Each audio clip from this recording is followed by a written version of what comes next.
Today we are tracing a ripple effect that started in a damp Edinburgh cafe with a struggling single mother. This is the story of J.K. Rowling and the manuscript that became a global phenomenon. But before the billions, there was the grind. She submitted her finished manuscript, Harry Potter and the Philosopher's Stone, to every major publishing house. But the reality? 12 times she was told no. 12 times established experts looked at her work and dismissed it. She was living on welfare. She was pouring everything into this project, and every door was slamming shut.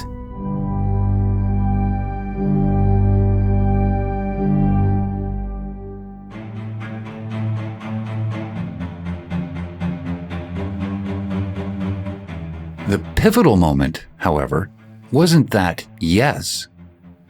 Why, it was the 12th no. At that point, the discouragement was immense. She had poured years into this story, and her emotional resources were exhausted.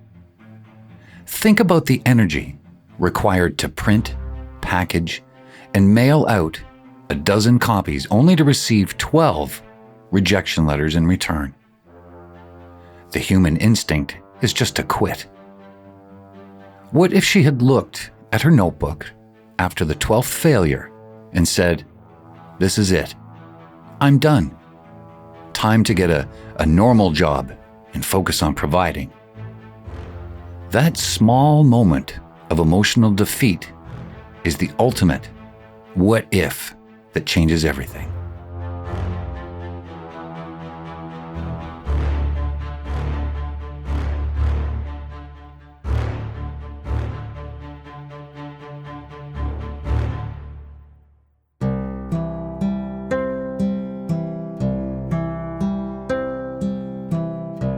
Let's step fully into that alternate reality. The reality where Rowling stops writing after the 12th rejection. What does the world look like? Well, first, there's a massive cultural void. The late 90s and the early 2000s are missing their defining youth movement. Children's literature doesn't have a single unifying global phenomenon that draws parents and kids together. Think about all the conversations you didn't have. No sorting hat quizzes. No debating which house you belong to. No collective excitement waiting for the midnight release of the next book. That shared global language, that sense of pure, unapologetic wonder, well, it just simply vanishes.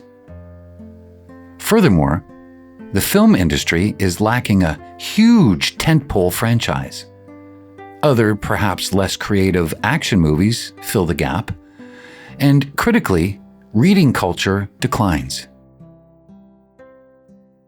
Harry Potter brought millions of reluctant readers to books. And without that spark, the momentum is lost, and the next decade of reading habits is, well, it's permanently stunted. The world is quieter, less imaginative, and perhaps a little more cynical.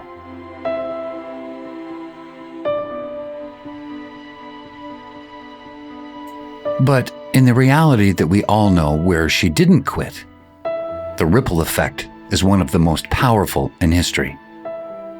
That manuscript didn't just become a book. It became an industry valued at $25 billion, creating theme parks, merchandise, massive film careers, and thousands of jobs. But the true ripple is personal. The book became a safe haven for millions. It taught lessons about love and death and tolerance in a way that no other modern story ever has.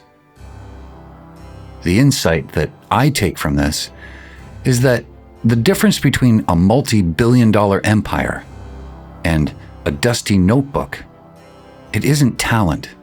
It's one simple act of stubborn endurance. Your idea, your project, your song, it only needs one yes. But you have to be persistent enough to endure the first 12 no's. And that's the real magic. But what about you? Do you have what it takes? The persistence that's needed to endure those first 12 no's. Share your passion and your determination story in the comments below. And if you would like to chase more of these powerful currents in history and in life, please hit subscribe and join me next time on The Ripple Trace.